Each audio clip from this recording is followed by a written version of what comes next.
عزیز دوستو،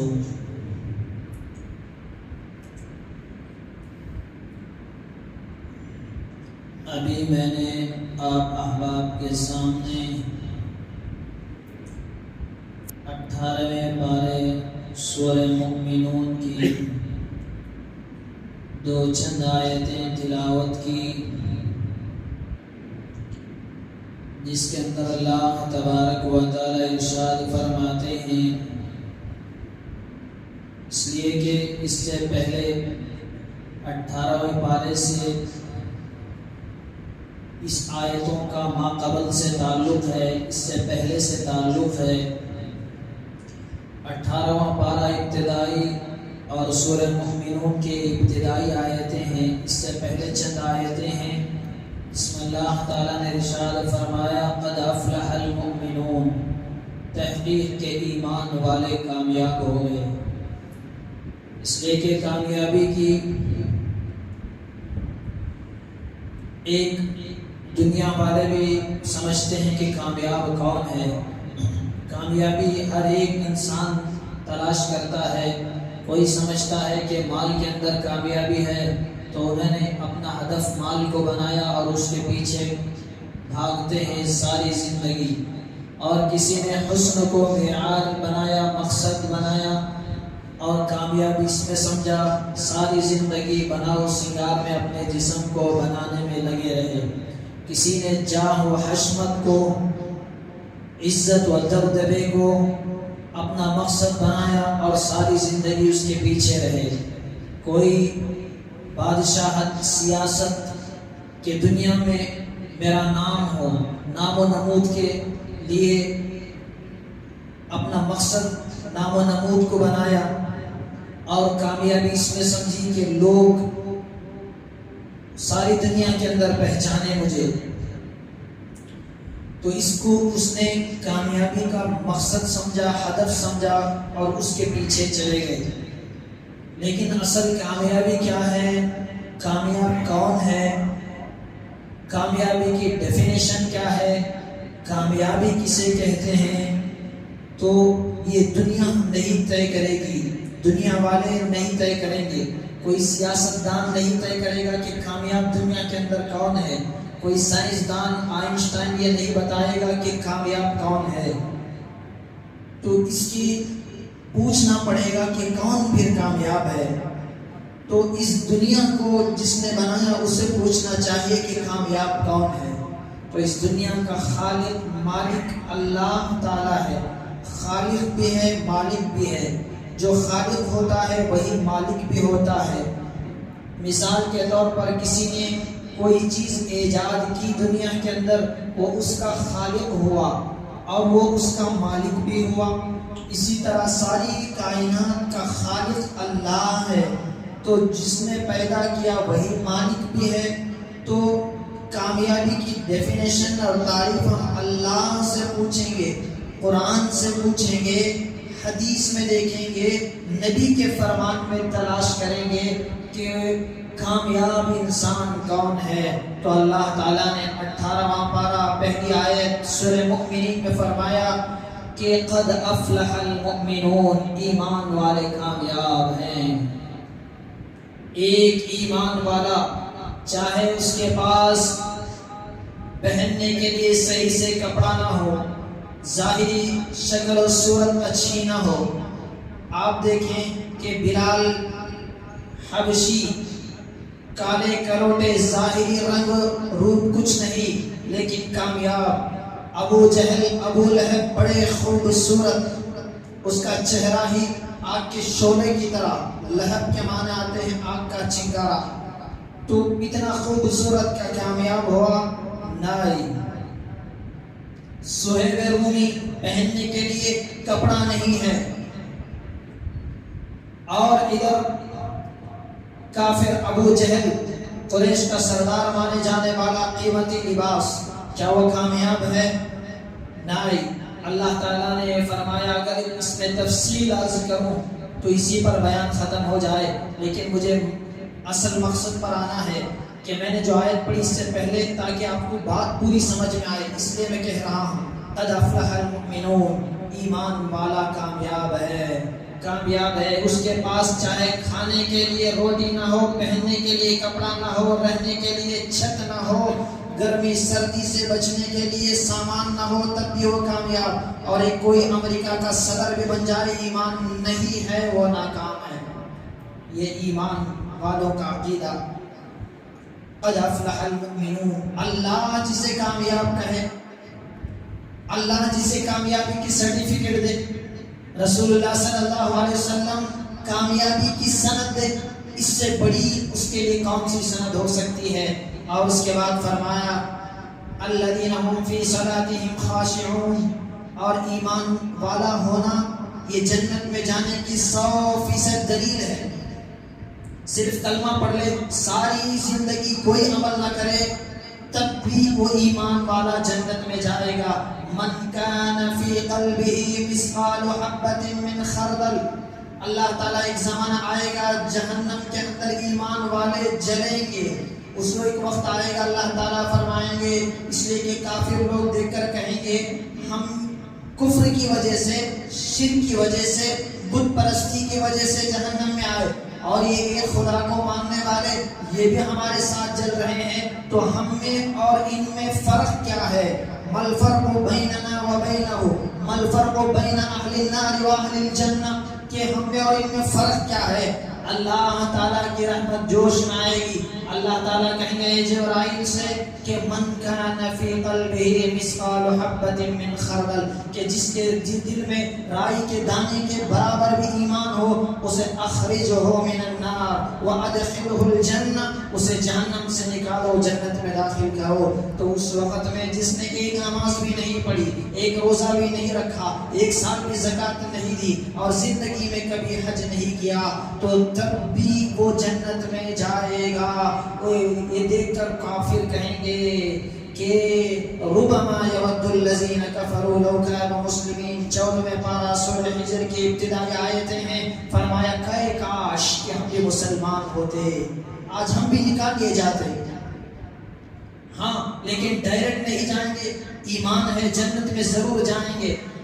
اگر اللہ نے جو اعمال بتائے ہیں اس اعمال کے ساتھ ہم کام کریں کہ ڈائریکٹ جنت میں جائیں گے. اللہ نے جو کام بتلائے ہیں اس کاموں کو نہیں کریں گے تو اپنی سزائیں بھگتنے کے بعد جنت میں جائیں گے. لیکن آپ سوچیں کیا کوئی چند دن کے لیے بھی انگار میں جلنا پسند کرے گا؟ چند دن بھی انگار میں جلنا پسند کرے گا؟ ایک لمحہ بھی؟ اس لیے کہ غالباً جنید بغدادی رحمت اللہ علیہ انہوں نے کہا کہ تو گناہ اتنا کر جتنا تجھے آگ میں جلنے کی طاقت ہو، گناہ ضرور کر، لیکن اس سے پہلے یہ سوچ لے کہ اس گناہ کا بدلہ کیا ہے، جہنم ہے. تو دنیا کی آگ میں کبھی اللہ والے یہ کیا کرتے تھے کہ گناہ نہیں، بدکاری نہیں، زنا نہیں، چوری نہیں، ڈکیٹی نہیں، صرف دل میں گناہوں کا خیال بھی آتا تو انگارے پر یا کینڈل جلاتے، دیا جلاتے، چراغ جلاتے، اس کے اندر انگلی ڈالتے، اس کی جلن محسوس ہوتی تو سوچتے کہ جب میں دنیا کی آگ برداشت نہیں کر سکتا تو میں جہنم کی آگ کیسے برداشت کر سکوں. تو فرمایا کہ ہر ایک انسان کی خواہش ہے کہ ڈائریکٹ جنت میں جاؤں. تو فرمایا کہ الذین هم فی صلاتهم خاشعون، ڈائریکٹ جنت میں جانے کے لیے چند کام کرنے پڑیں گے. اللہ تعالیٰ نے فرمایا الذین هم فی صلاتهم خاشعون، نمازیں پڑھیں، نماز پڑھیں، اور وہ ایسی بھی نماز جس کے اندر خشوع ہو. محرم کا پیغام ہی یہ اہم ہم بارہا سبھی نے لگائے، جلسے منعقد کرتے ہیں، ایک کھن دو کھن ماتمی بیانات سنتے ہیں ہم کہ اس کے اندر اور بڑا چڑھا کر کہ لیکن پیغام کیا؟ سب سے بڑا پیغام محرم الحرام کا، کہ نقش توحید کا ایسا بٹھایا ہم نے، زیر خنجر بھی یہ پیغام سنایا ہم نے کہ ابن شمر ابن زیاد کے لشکر سے کہا کہ آپ کہ نماز کا وقت ہے، ظہر کی نماز کا وقت ہے کہ جنگ روک دے، نماز پڑھیں، تو اس وقت میں ابن زیاد کا لشکر کہنے لگا کہ تمہاری نمازیں قبول نہیں، تم کیا نماز پڑھو گے؟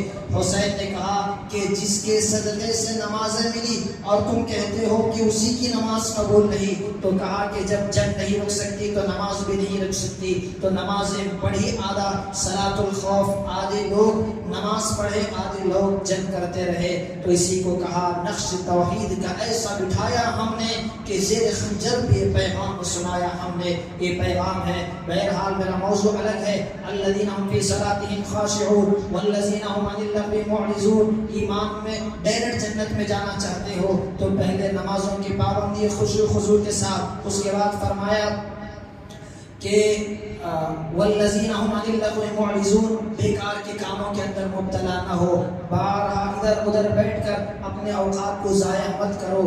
اس کے بعد فرمایا چوتھی چیز کہ والذین هم للزکاۃ فاعلون، اللہ نے مال دیا ہے اس کی زکوٰۃ ادا کرو اور اس کو صحیح مصرف میں خرچ کرو۔ اور پانچویں چیز اللہ تعالیٰ نے فرمایا چوتھی چیز والذین هم لفروجهم حافظون، جو اپنی شرمگاہوں کی حفاظت کرتے ہیں، والذین هم لفروجهم حافظون الا علی ازواجهم او ما ملکت ایمانهم فانهم غیر ملومین، کہ مگر اپنی شرمگاہوں کی حفاظت کرتے ہیں مگر یہ کہ اپنی بیوی اور باندیوں کے ساتھ ان کے اوپر کوئی ملامت نہیں ہے۔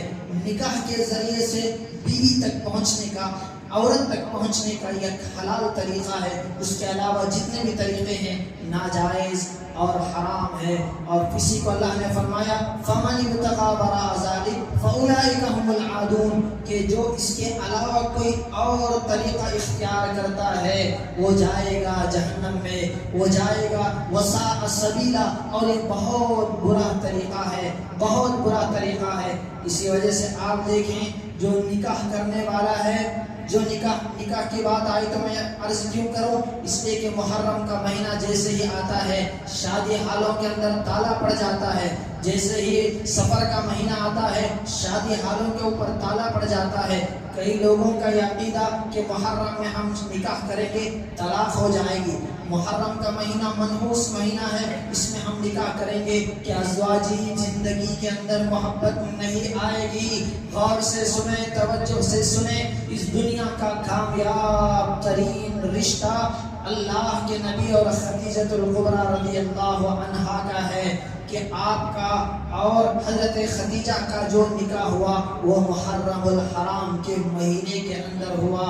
اشرف الفتاوی تاریخ الخمیس کتابوں کے اندر حوالہ موجود ہے۔ اور اس کے بعد آپ دیکھیں حضرت علی اور فاطمہ کا نکاح کامیاب نکاح، جس کو اللہ کے نبی نے خود پڑھایا، کہ اس کے بارے میں بھی اختلاف ہے۔ ایک روایت ہے ذی القعدہ کے اندر، ایک روایت ہے ذی الحجہ کے اندر، اور ایک روایت ہے محرم الحرام کے اندر حضرت فاطمہ اور حضرت علی کا نکاح ہوا۔ کہ آپ تو یہی ہے کہ جو چاہتا ہے کہ کامیاب ازواجی زندگی ہو تو جہاں بدعات اور خرافات رونما ہو رہے ہیں ایسے وقت میں سنت کو زندہ کیا جائے، سنت کو زندہ کیا جائے، اللہ اور اس کے نبی کے پیغام کو عام کیا جائے، تبھی زندگیوں کے اندر برکتیں آئے گی۔ یہ غیروں کا طریقہ ہے۔ میں گزشتہ جمعہ میں عرض کیا، پنڈتوں کے پاس جائیں گے، مہورتیں نکالیں گے، وہ کہے گا یہ برکت کا دن ہے، یہ برکت کا وقت ہے، وہ کہے گا 5 بجے نکاح ہے رات میں، صبح کے 5 بجے ٹھنڈ میں، تب بھی وہ اسی وقت میں پہنچ کر نکاح کریں گے۔ کوئی کہے گا 12 بجے تو اس کے لیے مہورت نکلی ہے، وہ اس وقت میں نکاح کرے۔ یہ غیروں کا طریقہ ہے جو مسلمانوں نے اپنایا، اور مسلمان بھی کہنے لگے اس مہینے میں نکاح کرنا برکت ہے، اس مہینے میں نکاح کرنا نحوست ہے۔ آپ دیکھیں اس طرح کہہ کے مسلمانوں کا معاشرہ اتنا زنا کی طرف بڑھ گیا، زنا کی طرف بڑھ گیا۔ آج زانی زنا کرتے ہوئے نہ یہ دیکھ رہا ہے کہ محرم کا مہینہ ہے، نہ یہ دیکھ رہا ہے کہ سفر کا مہینہ ہے، نہ یہ دیکھ رہا ہے زنا کرنے والا محرم کا مہینہ ہے، نہ نکاح کا زنا کرنے والا یہ دیکھ رہا ہے کہ میں جس کے ساتھ زنا کر رہا ہوں وہ کون ہے۔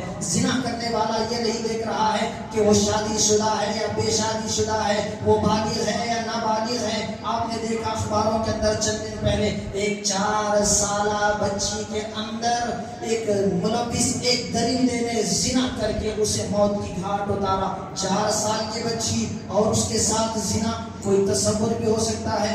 حیوانیت اور انسانیت کی حد درجے انسانیت سے انسان گر چکا. کیوں؟ اس لیے کہ نکاح کے اوپر پابندی لگے گی. جو کہے گا محرم میں نکاح منحوس، سفر میں نکاح منحوس، کہ زانی زنا کرتے ہوئے کوئی منحوس اور برکت والا مہینہ بھی نہیں دیکھ رہا، تو آپ صحیح کام کرنے کے لیے کیوں کوئی کسی مہینے کو منحوس کہہ رہے ہیں؟ میں گزشتہ جمعہ میں عرض کیا محرم الحرام کے معنی کیا ہے؟ احترام والا مہینہ. جس مہینے کو اللہ نے اپنا مہینہ کہا، افضل الصیام بعد صیام اللہ شہر اللہ المحرم. رمضان کے بعد سب سے افضل روزے کون سے؟ اللہ یہ بھی کہہ سکتے تھے اللہ کے نبی کے ذریعے سے کہ محرم کے روزے افضل ہیں. نہیں، وہ مہینے روزے افضل ہیں جو اللہ کا مہینہ ہے. آج دیکھیں کہ زنا کرنے والا عمر نہیں دیکھ رہا ہے، زنا کرنے والا خوبصورتی بدصورتی نہیں دیکھ رہا ہے، زنا کرنے والا ماں کون غریب کون مالدار یہ نہیں دیکھ رہا ہے. ہاں، نکاح کرنے والے ہزار ان کے شرائط، ہزار ان کی کنڈیشنیں اور اتنی ڈیمانڈیں کہ بھیک مانگ کر بھی جہیز اور تلک جیسی ملحوظ چیزوں کو جمع کر کے مردوں کو دے رہے ہیں. آتے ہیں کتنی عورتیں یہاں پر بھیک مانگ کر جہیز دے رہی ہیں. اور ڈیمانڈیں کتنی؟ سلیمان خطیب کے ایک بڑی نظم ہے، اس کے چند اشعار دکنی شاعر مشہور ہیں. شعر شاعری سے تعلق رکھنے والا احباب بھی یہاں بیٹھے ہیں کہ ایک مرتبہ گئے لڑکی کو دیکھنے کے لیے، پوچھا کہ لڑکی کیسی ہو؟ لڑکی کیسی ہو؟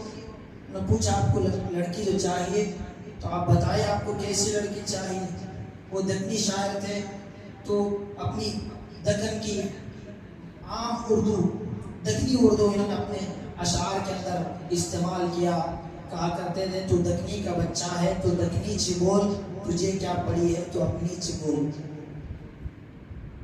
تو شاعر دکنی تھے تو دکنی ہی کے اندر اپنے اشعار کو انہوں نے مشہور کیا. پوچھا کہ بیٹی آپ کو کیسی چاہیے؟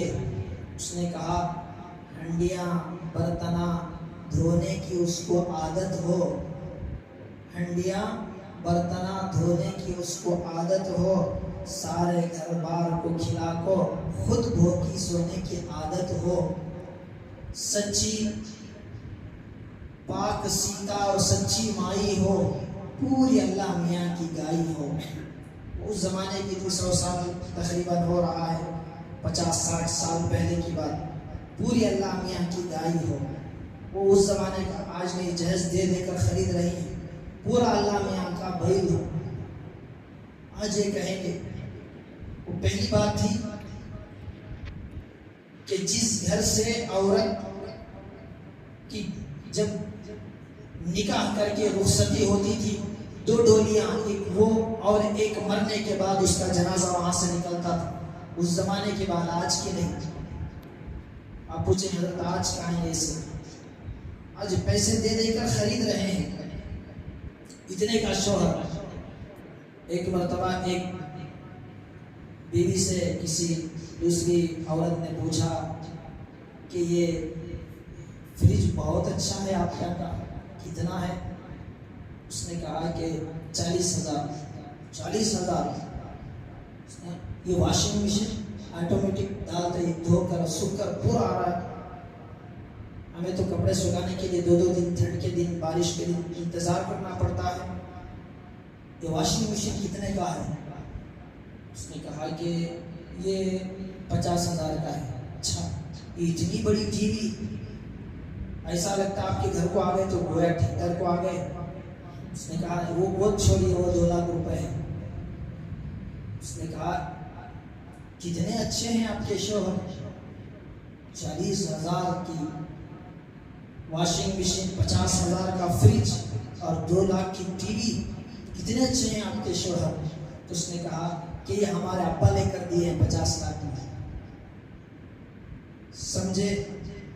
یہ ہمارے ابا لے کر دیے ہیں 50 لاکھ میں، یعنی جوڑے جہیز کتنے دیے ہیں. بہرحال بتانے کا مقصد یہ ہے کہ سلیمان خطیب پر یہ اشعار یہ آئے کہ پوچھا کہ بچی کیسی ہو، تو انہوں نے کہا ہنڈیاں برتناں دھونے کی اس کو عادت ہو، سارے گھر بار کو کھلا کو خود بھوکی سونے کی اس کو عادت ہو، کہ پاک سیتا اور سچی مائی ہو، پوری اللہ میاں کی گائی ہو، کاٹ ڈالے تو بھی خوشی سے مر جانا، بیٹی دنیا میں نام کر جانا. بتانے کا مقصد یہ ہے کہ آج زنا کرنے والا کوئی چیز نہیں دیکھ رہا ہے. ہاں، نکاح کرنے والے اتنے شرائط اور اتنی کی پابندیاں چند سالہ زندگی کے لیے، چند دنوں کی زندگی کے لیے، چند نام و نمود کے لیے. ہاں، اگر مالدار لوگ نکاح کو آسان بنائیں تو غریب بھی نکاحوں کے اندر آسانی کر سکتے ہیں، لیکن یہ اس کا الٹا ہے کہ مالدار تو مالدار، غریب بھی چند اپنے نام و نمود کے لیے لاکھوں کے پیسے لے کر، سود لے کر، سنگا لے کر، حلال کیا، حرام کیا، صحیح کیا، غلط کیا، لیکن نام و نمود ہو کہ اس نے اس شادی محل کے اندر نکاح کیا ہے تو میں اس سے بہترین شادی محل کے اندر نکاح کروں. اس نے اتنے 100 آدمیوں کی دعوت کی ہے تو میں 500 کی کروں، وہ 500 آدمی کی دعوت کیا ہے تو میں 1000 آدمی کی کروں. اللہ کے نبی نے ارشاد فرمایا کہ اعظم النکاح برکہ ایسرہ مؤونہ. جس طرح آپ نے پہلے سنا کامیاب انسان کون ہے، اس کی نشانیاں اللہ تعالیٰ نے قرآن میں بیان فرمائی. اسی طرح کامیاب نکاح کون سا ہے کہ اس کو اللہ کے نبی نے بتلایا. لیکن افسوس کہ جن کے پاس پیدا ہونے سے پہلے سے لے کر مرنے تک کے سارے احکامات موجود ہیں، وہ اپنی زندگی، اپنی شریعت، اپنا قرآن، اپنا دستور چھوڑ کر غیروں کے پاس، جن کے پاس کھڑے ہو بیٹھ کر کیا، کھڑے ہو کر پیشاب کرنے کا بھی طریقہ نہیں ہے، ان سے تہذیب سیکھ رہے ہیں. علامہ رومی نے کہا ایک سبت پرنان ترا بر فرق سر، ایک سبت پر پرنان ترا بر فرق سر، تو ہمی جوئی لبے نان در بدر. کہ ایک روٹیوں کا ٹکڑا، ایک روٹیوں کی ٹوکری تیرے سر پر ہے اور تو ایک روٹی کے لیے در بدر پھر رہا ہے، اور تو پانی سے لبریز ہے، تیرے زانوں تک پانی ہے، تو از جو وہ اچ خراب گشتی خراب، تو اونٹی برس رہا ہے. تو بے فکر کی بات ہے جس کے پاس روٹیوں کی ٹوکری ہے لیکن ایک روٹی کے ٹکڑے کے لیے دوسروں کے پیچھے بھاگ رہا ہے. اسی طرح سے کہ تمہارے پاس پیدا ہونے سے لے کر وہ کون سا مرحلہ ہے کہ بچہ پیدا ہو، کسی کے پاس طریقہ نہیں بچہ کیوں روتا ہے. ساری سائنسدان آج تک نہیں بتا سکے کہ بچہ پیدا کیوں ہوتے ہی روتا کیوں ہے. حالانکہ ایک تنگ سے کشادگی کی طرف آیا، اندھیرے سے اجالے کی طرف آیا، گندے سے پاک جگہ پر آیا، لیکن بچہ رونا خوش ہونے کی ہوتا کیوں ہے. حدیث میں اس کی وجہ بتائی، اس لیے کہ انسان کا دشمن شیطان ہے. جیسے ہی پیدا ہوتا ہے آتے ہی اسے انگلی چبھتا ہے جس کی وجہ سے بچہ روتا ہے. یہ قرآن نے حدیث میں مشکات کی حدیث ہے، رسول اللہ صلی اللہ علیہ وسلم نے فرمایا پیدا ہونے سے لے کر پیدا ہو تو کیا کرے کہ سیدھے کان میں اذان دو، بائیں کان میں اقامت دو، اور کرو. اس کے پیچھے شروع ہوتا ہے کہ اس کی طرف سے ایک جانور ذبح کرو، لڑکا ہے 2 لڑکی ہے 1، بلا مصیبتوں سے اسے کرو. مر جائے انسان تو مرنے کے بعد مٹی کیسی ڈالنی ہے یہ بھی شریعت نے بتائی. منہا خلقناکم وفیہا نعیدکم ومنہا نخرجکم تارۃ اخری. اس کے بعد اس کے اوپر پانی چھڑکنا، اس کے اوپر ایک درخت کی ٹہنی لگانا، یہ تک اسلام کے اندر موجود ہے، لیکن افسوس مسلمان غیروں کا طریقہ لیے بیٹھے ہیں کہ جس کے پاس سارا ایک، جس طرح شاعر نے کہا، کھانے کے لیے ایک روٹیوں کی ٹوکری ہے اور ایک ایک روٹی کے ٹکڑے کے لیے در بدر پھر رہا ہے۔ یہی کچھ آج عالم ہو رہا ہے۔ ساری شریعت کے طور طریقے اللہ تبارک و تعالیٰ نے نبی علیہ السلام کے ذریعے پیدا ہونا، ایک کان میں اذان اقامت دے کر اسے پہلے ہی سے یہ بٹھا دیا کہ تو دنیا میں ہمیشہ رہنے کے لیے نہیں آیا ہے بیٹا، تیری اذان بھی ہو چکی، تیری اقامت بھی ہو چکی اور تیری نماز ہوگی۔ اسی وجہ سے پیدا ہوتے ہی اذان ہے، اقامت ہے، نماز نہیں، مرتے ہی نماز ہے، نہ اذان ہے نہ اقامت ہے۔ تو مختصر سی زندگی کے لیے دنیا کے اندر آیا ہے۔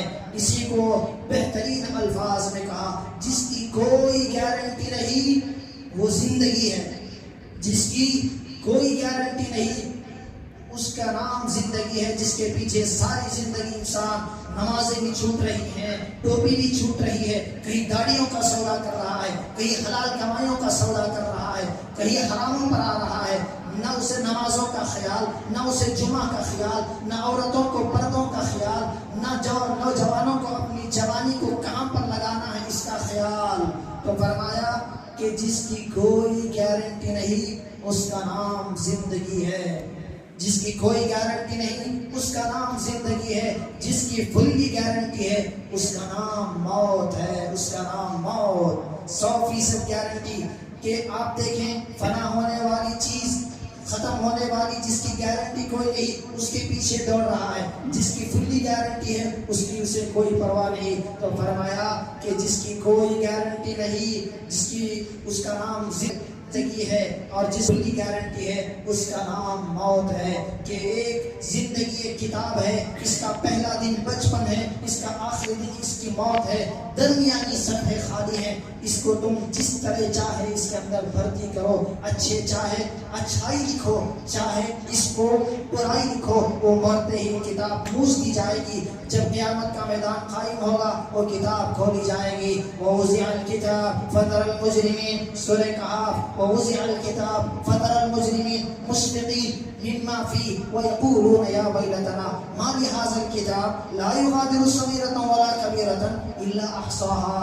آپ دیکھیں قیامت کے دن ہم نے جو کرتوت کیے اس کا ویڈیو اللہ تعالیٰ کہے کہ جو تو نے کیے، جو تو نے کہا اس کو سارے لوگوں کے سامنے میں چلا دوں یا تجھے جہنم میں ڈال دوں۔ تیرا باپ بھی دیکھے گا، تیری ماں بھی دیکھے گی، تیری بہن بھی دیکھے گی، تیری بیٹی بھی دیکھے گی، تجھے جننے والی ماں بھی دیکھے گی۔ وہ ذلت کے کہتا ہے کہ اللہ مجھے یہ میرا ویڈیو مت چلائیے اور یہ میرے کرتوت نہ دکھائے، میری کتاب کسی کے سامنے مت کھولیے، بہتر ہے کہ اس سے میں جہنم میں چلے جاؤں۔ تو جب اللہ تعالیٰ، یہ قیامت کا دن ہے اور یہ سب ہونے والا ہے اور یہ قرآن کی باتیں ہیں، میں اپنی باتیں لے کر نہیں بیٹھا۔ وَوُضِعَ الْكِتَابُ فَتَرَى الْمُجْرِمِينَ مُشْفِقِينَ مِمَّا فِيهِ، کھولی جائے گی کتاب، پڑھی جائے گی اور وہ کہے گا افسوس میں نے ایک سبحان اللہ کیا یہ بھی لکھا ہوا ہے، اور میں نے ایک پہاڑ کے برابر سونا خرچ کیا وہ بھی لکھا ہوا ہے، میں نے ایک گالی دی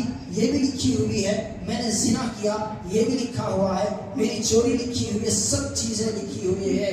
وہ کہے گا ہے کاش یا ویلتنا ما لہذا الکتاب، ایک چھوٹی اور ایک بڑی چیز کو اس کے اندر نہیں چھوڑا ہوا ہے۔ تو بہرحال کہنے کا مقصد یہی ہے کہ اللہ تعالیٰ نے ہم سب کو کامل اور مکمل دین دیا ہے، ہمیں پیدا ہونے سے لے کر مرنے تک کے سارے طور طریقے اللہ نے دیے ہیں، اللہ تعالیٰ نے دیے ہیں کے اندر اللہ تبارک و تعالیٰ نے کہا تبیانا لکل شیء، ہر چیز کو ہم نے بیان کیا ہے۔ لیکن افسوس کہ افسوس مسلمان شادی کرنا ہے تو غیروں کا محتاج ہو رہا ہے، کہ کوئی برڈے کر کے غیروں کا محتاج ہو رہا ہے، کہ حال گرا اس لیے ہے ہمیں شادی غیروں۔ آج ہر چیز کو آپ جوڑ کر دیکھیں، اسلام اور مسلمان سے وہ کوئی چیز جڑتی ہوئی نظر نہیں آتی۔ انہی میں سے ایک پیغام یہ ہے کہ محرم کا مہینہ شروع ہوتا ہے، مہینہ ہے، اس نکاح کریں گے ہو جائے گی، ہم نکاح کریں گے طلاق ہو جائے گی، اس کے اندر